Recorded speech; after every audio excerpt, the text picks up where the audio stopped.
Movie की शुरुआत में हमें जेक और सैम नाम के दो भाइयों को दिखाया जाता है जो अपने ट्रक से ड्राइव करते हुए एक विक्टोरियन स्टाइल के घर के पास आए थे। जेक इस बढ़िया से घर को देख उसकी तारीफ करने लगता है। वही सैम टिंडर ऐप को चलाने में बिजी होता है क्योंकि उसे आज डेट पर जाना था। जेक अपने भाई सैम को ऊपर बुलाता है और कहता है कि उनके क्लाइंट्स चाहते हैं कि वो दोनों इस घर की मरम्मत करके वापस नया जैसा बना दे। अब सैम जेक से पूछता है कि उन्हें शुरुआत कहाँ से करनी चाहिए। बदले में जेक कहता है कि उन्हें पहले इस घर के सर्किट बोर्ड को देखना होगा क्योंकि घर में इलेक्ट्रिसिटी नहीं है। ये सुन अब जेक और सैम नीचे सल्लार की तरफ जाते हैं और लाइट्स को ऑन कर देते हैं। वहां पर उन दोनों को एक पुराना बैरोमीटर भी दिखाई देता है जो दीवार पर लगा हुआ था। जब सैम ये देख रहा होता है उसके फोन पर टिंडर ऐप का एक नोटिफिकेशन आता है। नोटिफिकेशन में एक लड़की का मैसेज था जो सैम से पूछ रही थी कि क्या वो आज शाम में फ्री है। ये देखने के बाद सैम जेक से पूछता है कि उनका काम कब तक खत्म होगा क्योंकि उसे शाम में डेट पर जाना है। शाम के वक्त सैम फ्रांचेस्का नाम के एक लड़की से मिलता है जो उसकी डेट थी। सैम बताता है कि वो उसके भाई की वजह से थोड़ा लेट हो गया। वो कहता है कि उसके भाई जेक ने एक आदमी से शादी की और एक बच्चा गोद ले लिया। वो फ्रांचेस्का को जेक की फैमिली फोटो भी दिखाता है। अगले दिन फ्रांचेस्का सैम को उसी विक्टोरियन हाउस के पास ड्रॉप करके चली जाती है। जेक सैम से कहने लगता है कि वो उसके साथ घर ठीक करने के बिजनेस को ज्वाइन क्यों नहीं कर लेता, वो दोनों अच्छा कमा सकते हैं। बदले में सैम कहता है कि उसके कुछ अधूरे सपने हैं जिसे उसे पूरे करने हैं। आगे जेक बताता है कि उन दोनों को होनस वेगनर के बेसबॉल कार्ड को ढूंढना चाहिए जो काफी एंटीक और कीमती चीज है। अगर उन्हें ये कार्ड मिल गया तो इसे बेचकर वो बहुत सारे पैसे कमा सकते हैं। कुछ देर बाद जेक और सैम मिलकर घर को ठीक करने में लग जाते हैं। ये दोनों आगे लकड़ियों को काटने लगते हैं और फ्लोर पर लगे पुराने वुडन प्लैंक्स को निकालने लगते हैं ताकि इसे निकालकर वो नए वुडन प्लैंक्स को लगा सके। वो अब नीचे के फ्लोरिंग्स को भी निकालकर नए फ्लोरिंग्स लगाने लगते हैं। अब रात होने लगती है और सैम को एक बड़े से वुडन चंक के पीछे एक छोटा हैंडल नजर आता है। ये देख वो उस हैंडल को ऊपर खींचता है जिसके अंदर एक कंपार्टमेंट था। उस कंपार्टमेंट में उसे एक पुराना कुकी बॉक्स दिखाई देता है। इस कुकी बॉक्स के अंदर उसे पुराने मैचेस और एक पेपर की चिट्ठी मिलती है जिस पर कैबेज लिखा हुआ था। उस बॉक्स में उसे एक सुंदर लड़की की फोटो भी मिलती है जो एक वेडिंग गाउन पहनी हुई थी। इस फोटो को देखने पर सैम को ऐसे लगता है जैसे इस औरत को वो जानता है और उसका इस औरत के साथ जरूर कुछ न कुछ कनेक्शन है। तभी उस घर का अलार्म बजने लगता है। इसका मतलब यह है कि कुछ ही पल में वहां एक तेज तूफान आने वाला है। ये देखते ही सैम और जेक जाकर अपने कंस्ट्रक्शन का सारा सामान घर के अंदर ले आते हैं। देखते ही देखते घर की लाइट्स चली जाती है और इसे फिक्स करने के लिए सैम नीचे सेल्लार की तरफ जाता है। जब सैम सर्किट बोर्ड को चेक कर रहा होता है उसे अजीब सी आवाजें सुनाई देती है और वहां का बैरोमीटर का कांटा तेजी से घूमने लगता है। तभी अचानक वो आवाज रुक जाती है और सैम देखता है कि सर्किट बोर्ड अपने आप ठीक हो गया है। सैम आगे स्टेयर्स चढ़कर ऊपर जाता है और देखता है कि घर एकदम से नया बन चुका है। अब सैम घर के अंदर सब सामान चेक कर रहा होता है कि तभी उसे एक लड़की के गाना गाने की आवाज सुनाई देती है। जाकर देखने पर वहां एक लड़की गाना गा रही होती है। वो लड़की सैम का रिफ्लेक्शन देख लेती है और एक वेस लेकर खुद को बचाने की कोशिश करती है। सैम इस लड़की को देखते ही उसे पहचान लेता है कि ये तो वही लड़की है जिसकी फोटो उसने इस घर के हिडन कंपार्टमेंट में देखी थी। वो लड़की सैम को देखकर ये समझ बैठती है कि वो शायद बैंक से होगा, इसलिए वो लड़की सैम को यहाँ से चले जाने को बोलती है। सैम बताने लगता है कि वो और उसका भाई इस घर की मरम्मत कर रहे थे, मगर वो लड़की सैम की बातों का भरोसा नहीं करती। अब सैम उस लड़की को इग्नोर करके स्टेयर्स के ऊपर जेक को ढूंढने लगता है। ये देख वो लड़की एक शॉटगन लेकर ऊपर चली जाती है और सैम को धमकाती है, मगर सैम इस लड़की को अनजान मार के नीचे चले जाता है, मगर उसे जेक कहीं दिखाई नहीं देता। वो लड़की सैम से कहती है कि उसकी माँ घर पर आ रही है और अगर उसके माँ ने उसे देख लिया तो उसके परेशानियां और बढ़ जाएगी क्योंकि वो खामखा उस पर शक करती रहती है। ये सुनकर सैम पीछे के दरवाजे से बाहर निकल जाता है और उस लड़की की माँ घर के अंदर आ जाती है। उस लड़की की माँ कहने लगती है कि एवेलिन क्या घर पर कोई आया था, जिस पर एवेलिन बताती है कि नहीं। उसकी माँ आगे बताती है कि उसके मंगेतर विलियम ने उसके एंगेजमेंट पार्टी के लिए एक ड्रेस भेजा है, इसलिए वो एक बार इस ड्रेस को पहनकर देखे। वही दूसरी ओर सैम टाउन के सड़क पर चलने लगता है और देखता है कि टाउन की सारी चीजें काफी अलग और पुरानी हैं। उसे आगे पता चलता है कि वो साल 1919 में है। वही एविलिन के घर पर एविलिन कुछ म्यूजिक के रिकॉर्डिंग्स दीवार में छुपा देती है और एक डिस्क प्ले करने लगती है, मगर ये आवाज एविलिन की माँ सुन लेती है और उसे ये सारे म्यूजिक के कैसेट्स उसके मंगेतर को सौंप देने को बोलती है, जिस पर एविलिन कहती है कि ये सब म्यूजिक की चीजें उसके भाई एम्मेट की है और वो ये चीजें किसी को देना नहीं चाहती। बदले में उसकी माँ कहती है कि एम्मेट मर चुका है, इसलिए उन्हें पैसों की तंगी हो रही है, इसलिए उसे विलियम से शादी करनी होगी, वरना वो दोनों सड़क पर आ जाएंगे। ये सुन एविलिन वो म्यूजिक के कैसेट्स अपनी माँ को दे देती है कि तभी सैम वहां पर आ जाता है और बताने लगता है कि एम्मेट उसका दोस्त है और उसने ही एम्मेट को ये म्यूजिक रिकॉर्ड्स खरीदने के लिए पैसे दिए थे, इसलिए वो इन रिकॉर्ड्स को वापस ले रहा है। एविलिन भी सैम के प्लान को समझ लेती है और बताती है कि सैम एक डॉक्टर है और वो एम्मेट का क्लासमेट था। ये बातें सुनकर एविलिन की माँ वो रिकॉर्ड सैम को दे देती है और उसे एविलिन के एंगेजमेंट पार्टी पर भी आने को बोलती है। जब एविलिन की माँ वहां से चली जाती है, सैम वो रिकॉर्ड्स एविलिन को दे देता है। अब सैम एविलिन के घर में कुछ ढूंढने लगता है। एविलिन उससे पूछती है कि वो क्या कर रहा है। बदले में सैम कहता है कि वो ईयर 2019 से है और वो वापस जाने का रास्ता ढूंढ रहा है। एविलिन को ये सब बातें सच नहीं लगती, इसलिए सैम वो फोटो उसे दिखाता है जो उसे हिडन कंपार्टमेंट में मिली थी। ये देख एविलिन एकदम से शॉक हो जाती है, क्योंकि उसने आज तक एक भी फोटो नहीं खिंचवाई थी। बदले में सैम कहता है कि एविलिन ये फोटो आगे खिंचवाने वाली है। वो एविलिन से पूछता है कि क्या इस घर के बारे में कोई बात है जो वो जानती है जिसकी वजह से ये सब हो रहा है। एविलिन बताती है कि ये घर उसके ग्रैंडफादर ने बनाया था, वो भी 40 साल पहले। वो उसके ग्रैंडफादर से उसके एंगेजमेंट पार्टी पर मिल सकता है और उनसे इसके बारे में पूछ सकता है।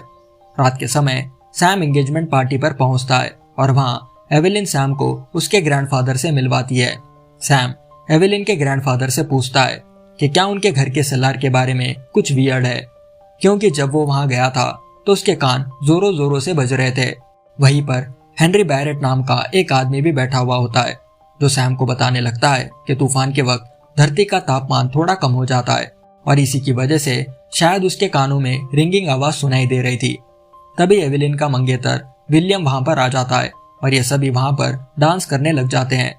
विलियम एविलिन से कहता है कि उसने एक फोटोग्राफर का इंतजाम किया है और उसे एक फोटो खींचनी है। एविलिन को यहाँ रियलाइज होता है कि सैम ने उसे फोटो के बारे में जो कुछ भी बताया था वो सब सच है। अब एविलिन सैम के पास जाती है और कहने लगती है कि उसने फोटो के बारे में जो कुछ भी बताया था वो बिल्कुल सच है, मगर सैम कहता है कि उसे सबसे पहले हेनरी से बात करके उस तूफान के बारे में पता लगाना होगा। बदले में एविलिन कहती है कि क्या वो उसके साथ बाहर वॉक पर चलना चाहता है, क्योंकि विलियम अपने बच्चों को सुलाने ऊपर चले गया और वो अब नीचे नहीं आने वाला, जिस पर सैम हाँ में जवाब दे देता है। रास्ते पर चलते समय एविलिन सैम से पूछती है कि उसकी फ्यूचर की टाइमलाइन कैसी है। बदले में सैम कहता है कि फ्यूचर में स्पीकर्स है जिसकी मदद से इंसान कहीं पर भी म्यूजिक सुन सकता है। ये सुन एविलिन कहती है कि वो ये सब एक्सपीरियंस करना चाहती है। ये दोनों आगे एक बार के सामने पहुंचते हैं। एविलिन बताती है कि इस बार के नीचे एक अंडरग्राउंड क्लब है और वहां जाने के लिए उन्हें एक सीक्रेट पासवर्ड बोलना होता है जो है कैबेज। आगे ये दोनों वहां के बारटेंडर को पासवर्ड बोलकर नीचे अंडरग्राउंड क्लब में चले जाते हैं। वहां पहुंचने पर सैम और एविलिन कुछ शराब मंगवाते हैं और सैम को वहां कुछ मैचस्टिक्स नजर आती है जो वो अपने जेब में रख लेता है। आगे सैम एविलिन से पूछता है कि क्या वो उसके साथ डांस करना चाहती है। अब सैम और एविलिन कुछ देर डांस करते हैं और सैम एविलिन को स्टेज पर जाकर गाना गाने को बोलता है। बदले में एविलिन कहती है कि वो थोड़ी शाई है। आगे सैम एक कॉइन फ्लिप करने का डिसाइड करता है और कहता है कि अगर वो जीत गया तो उसे स्टेज पर जाकर गाना गाना होगा। बदले में एविलिन हाँ में जवाब देती है। अब सैम कॉइन फ्लिप करता है और जीत जाता है। आगे एविलिन स्टेज पर चढ़ती है और काफी बढ़िया तरीके से गाना गाती है। कुछ देर बाद ये दोनों बार से बाहर निकलते हैं, जहां सैम एविलिन से कहने लगता है कि उसने काफी बढ़िया परफॉर्म किया और सभी क्राउड ने उसकी जम के तारीफ की। बदले में एविलिन कहती है कि वो क्राउड को नहीं बल्कि उसे देख रही थी।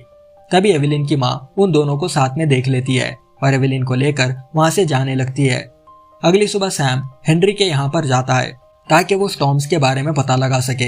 हेनरी उसे अंदर ले जाकर एक बैरोमीटर दिखाता है और कहता है कि जब कभी तेज तूफान आने वाला होता है तो बैरोमीटर का कांटा नीचे चले जाता है। सैम बताता है कि उसने जो स्टॉर्म एक्सपीरियंस किया था उस वक्त बैरोमीटर का कांटा गोल गोल घूम रहा था, जिस पर हेनरी कहता है कि इस टाइप के पावरफुल तूफान को डेरिको कहते हैं और उसने जिस स्टॉर्म को एक्सपीरियंस किया था शायद वो डेरिको था। यह सुन सैम हेनरी से पूछता है कि क्या वो उसका बैरोमीटर ले सकता है, मगर हेनरी इस बात के लिए मना कर देता है। बदले में सैम कहता है कि वो उसके दरवाजे को ठीक करके देगा, बदले में उसे वो बैरोमीटर चाहिए, जिसके लिए हेनरी मान जाता है। वही एवेलिन जब अपना सामान पैक कर रही होती है वहां पर सैम आ जाता है। एवेलिन बताती है कि वो ये सब कुछ छोड़कर कहीं भाग जाने वाली है। सैम उसे रोक लेता है और कहता है कि उसे पता है कि वापस ईयर 2019 में कैसे जाना है। बदले में एवेलिन कहती है कि वो क्यों उसके साथ ईयर 2019 में जाए, जिस पर सैम कहता है कि वो वहां पर अपनी मर्जी की जिंदगी जी सकती है और अपने मनचाहे आदमी से शादी कर सकती है। यह सुन एवेलिन सैम के आंखों में देखती है और उसे किस करती है।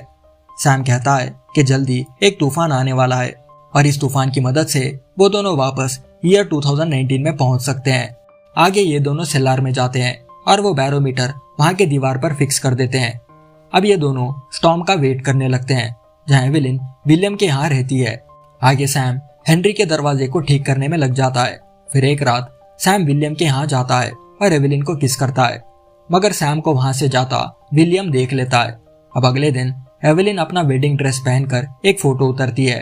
तभी एवेलिन को बिजलियों की आवाज सुनाई देती है और वो भागते हुए अपने घर पर पहुंच जाती है। अब सैम और एवेलिन टाइम ट्रैवल करने का वेट कर ही रहे होते हैं कि वहां पर विलियम अपने साथियों के साथ आ जाता है। विलियम एवेलिन से कहता है कि उसे उसके अफेयर के बारे में पता था। बदले में एवेलिन कहती है कि वो उससे प्यार नहीं करती। ये शादी उसके माँ ने जबरदस्ती करने को कहा ताकि उन्हें पैसों की थोड़ी मदद हो जाए। अब विलियम एवेलिन को लेकर वहां से निकल जाता है और वही विलियम के साथ आए लोग सैम को पीटने लगते हैं। कुछ देर बाद वो लोग वहां से चले जाते हैं और सैम वापस ईयर 2019 में पहुंच जाता है। वो तुरंत स्टेयर्स के ऊपर एवेलिन का नाम चिल्लाते हुए जाने लगता है, क्योंकि उसे पता नहीं था कि वो 2019 में पहुंच गया। तभी जेक वहां आकर उसे संभालता है और अब सैम को रियलाइज होता है कि वो ईयर 1919 में नहीं बल्कि 2019 में पहुंच चुका है। सैम आगे जेक को ईयर 1919 के कुछ चीजें दिखाता है और उसे सारी टाइम ट्रैवल वाली बात बता देता है, मगर जेक को सैम की बातों पर भरोसा नहीं होता। आगे जेक सैम से कहता है कि उन्हें वापस अपने घर चले जाना चाहिए, मगर सैम कहता है कि वो यहीं रुककर वापस एवेलिन के पास जाने का रास्ता ढूंढेगा। कुछ देर बाद सैम वहां पर बैठ ईयर 1919 में हुए डेरिचो के बारे में पता करता है। उसे पता चलता है कि इस डेरिचो स्टॉर्म में एवेलिन भी मारी गई। आगे सैम न्यूज देखने लगता है और उसे पता चलता है कि अगला तूफान 10 से 15 साल बाद आने वाला है। वो अब डिसाइड करता है कि उसके पास इतना टाइम नहीं है, इसलिए उसे आने वाले छोटे तूफान की मदद से वापस एवेलिन के पास जाना होगा। आगे जेक सैम के पास आता है और उसे उसके घर पर डिनर के लिए चलने को बोलता है, मगर सैम आने से मना कर देता है, ये कहते हुए कि तूफान कभी भी आ सकता है। तभी वहां का अलार्म बजने लगता है और सैम सेलार की तरफ भागता है। वहां पहुंचते ही सैम एक दूसरे फ्यूचर टाइमलाइन में पहुंच जाता है। जब वो स्टेयर्स के ऊपर चढ़ता है तो उसे पूरा घर डेकोरेट हुआ नजर आता है और वहां पर एक केक भी होता है। ऊपर के फ्लोर पर उसे एवेलिन का एक पोस्टर भी दिखाई देता है। तभी उसे किसी औरत की गाना गाने की आवाज सुनाई देती है। जाकर चेक करने पर उसे एवेलिन अपने बेटे को लोरी गाते हुए नजर आती है। वो वहां से जाने की सोचता है, मगर उसका पैर फिसलने के कारण वो सीढ़ियों से नीचे गिर जाता है और ये आवाज एवेलिन और उसका बेटा सुन लेते हैं। सैम नीचे सेलार में जाकर वापस अपने प्रेजेंट टाइमलाइन में पहुंच जाता है। वहां पहुंचते ही सैम देखता है कि वहां सेलार में एक वाइन है। इसे देख वो उस वाइन को निकालने लगता है। सैम जेक को बताता है कि जब वो पास्ट में गया था तो उसे एवेलिन दिखाई दी, जिसका एक बेटा भी था। अगर उसने इस वाइन सेलार को नहीं तोड़ा तो फ्यूचर में ये सब नहीं होगा। ये देख जेक कहता है कि वो उसकी मदद करेगा, मगर उसे प्रॉमिस करना होगा कि वो अपने आप को एक अच्छे डॉक्टर को दिखाएगा, जिसके लिए सैम मान जाता है। जब ये दोनों भाई उस वुडन प्लैंक को लेकर ऊपर चले जाते हैं तो सैम जेक को एक कमरे में बंद करके वापस नीचे सेलार की तरफ जाता है और ईयर 1919 में पहुंच जाता है। जब सैम ईयर 1919 में पहुंचता है तो वहां पर पानी भरा हुआ होता है, इसलिए वो तुरंत विलियम के घर जाकर एवेलिन को ले लेता है और उसके साथ सेलार की तरफ भागने लगता है। मगर सेलार पर जाते ही एक बड़ा सा लकड़ी का टुकड़ा सैम के ऊपर गिर जाता है। एवेलिन और सैम इस लकड़ी को हटाने की कोशिश करते हैं, मगर वो काफी भारी था। अब सैम एवेलिन को अकेले ही फ्यूचर में चले जाने को बोलता है और कहता है कि उसने एक टाइमलाइन में उसे उसके बेटे के साथ देखा था, जिस पर एवेलिन कहती है कि यह जरूर उसका ही बेटा होगा, इसलिए उन दोनों को साथ में वापस जाना चाहिए। बदले में सैम कहता है कि उसका मरना तय है, इसलिए उसे अकेले ही ईयर 1919 में चले जाना होगा। मगर एवेलिन जाने से मना कर देती है और उस लकड़ी को सैम के ऊपर से हटाने की कोशिश करती है। लकड़ी हटाने के चक्कर में उसका पैर फिसलता है और वो पानी में गिर जाती है। सैम एवेलिन का हाथ पकड़ लेता है और उसे एक आखिरी गुड बाय बोलता है। देखते ही देखते एवेलिन फ्यूचर के ईयर 2019 में पहुंच जाती है। ऊपर आते ही उसे जेक दिखाई देता है। एवेलिन जेक को इग्नोर करती है और सैम को घर में ढूंढने लगती है। जेक सेल्लार में जाता है और एवेलिन की तरफ देखने लगता है। यहाँ जेक को एहसास हो जाता है कि सैम ने उसे जो कुछ भी बताया था वो सब सच है। कुछ देर बाद जेक एवेलिन के लिए कुछ कपड़े लाता है और बताने लगता है कि सैम अक्सर उसकी ही बातें करता था और वो उसे बहुत चाहता था। वो एवेलिन को ये भी बताता है कि सैम ने उसे एक बार बताया था कि एवेलिन को गाने सुनने का बहुत शौक था और वो अक्सर गाने गाते रहती थी। वो उसे ये भी बताता है कि उसके रिकॉर्ड्स अभी भी सेल्लार में होंगे। आगे ये दोनों सेल्लार में चले जाते हैं और एवेलिन के म्यूजिक रिकॉर्ड्स बाहर निकालते हैं। वहां पर उन्हें सैम के 2 लेटर्स मिलते हैं, जिसमें सैम बताने लगता है कि वो जिंदा है और खुश है। उस लेटर में लिखा हुआ था कि वो सेल्लार में नहीं मरा और वो अगले तूफान का इंतजार कर रहा था ताकि वो वापस ईयर 2019 में पहुंच सके। मगर वो तूफान कभी आया ही नहीं, इसलिए उसने डिसाइड किया कि वो यहीं पर रहेगा। वो आगे एवेलिन से रिक्वेस्ट करता है कि वो उसे भूल जाए और शादी कर ले। वही जेक जब अपना लेटर खोलता है तो उसमें होनस वेगनर का एंटिक बेसबॉल कार्ड होता है, जिसकी कीमत बहुत ज्यादा थी। लेटर में सैम जेक से कहता है कि वो अब खुद का घर बना सकता है। दूसरी तरफ हम ईयर 1919 में सैम को देखते हैं, जो एवेलिन की फोटो और मैच स्टिक्स एक कंपार्टमेंट में छुपा देता है। वो आगे अपने कंस्ट्रक्शन बिजनेस के काम पर चले जाता है और उसकी जिंदगी अच्छे से चलने लगती है। वही फ्यूचर में कुछ साल बाद एवेलिन का बेटा एवेलिन से पूछने लगता है कि क्या कोई स्टेयर्स पर मौजूद है, क्योंकि उसने अभी अभी किसी चीज की आवाज सुनी। जब एवेलिन का बेटा सो जाता है, एवेलिन दौड़ते हुए बाहर जाकर चेक करती है, मगर वहां पर कोई नहीं होता। हम यहाँ देख पाते हैं कि एवेलिन अब भी सैम को याद करती है और वो उसे भूल नहीं पाई। इसी सीन के साथ अमेजिंग स्टोरीज द सेल्लार मूवी यहाँ पर खत्म हो जाती है। आशा करता हूँ कि आपको ये मूवी पसंद आई होगी। एक लाइक और एक कमेंट ड्रॉप करना मत भूलना। मैं इसी तरह की बढ़िया मूवीज और सीरीज के साथ फिर से लौटूंगा। तब तक के लिए bye, take care and thanks for watching.